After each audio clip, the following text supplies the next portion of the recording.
কি গো শুনছো, তুমি বেরোচ্ছ এখন? হ্যাঁ, 10টা তো বেজেই গেল, এই বেরোবো। শোনো না, বলছি আমাকে 100টা টাকা দেবে গো। কেন, আবার 100 টাকা কিসের দরকার? দাও না, একটু দরকার আছে। হ্যাঁ সেটাই তো জিজ্ঞেস করছি, কি দরকার আছে? আমার নিজের একটু দরকার আছে, দাও না গো। না, দেব না। কেন? 4 বেলা ধরে খাওয়াচ্ছি পড়াচ্ছি, আবার কিসের টাকা? দেব না আমি, যাও যাও। প্রত্যেকটা মেয়ের নিজের পায়ে দাঁড়ানো উচিত।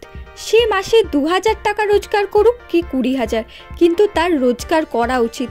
আর কিছু না হলেও তার নিজের সামান্য 100-200 টাকার দরকারগুলো সে যেন নিজেই মেটাতে পারে।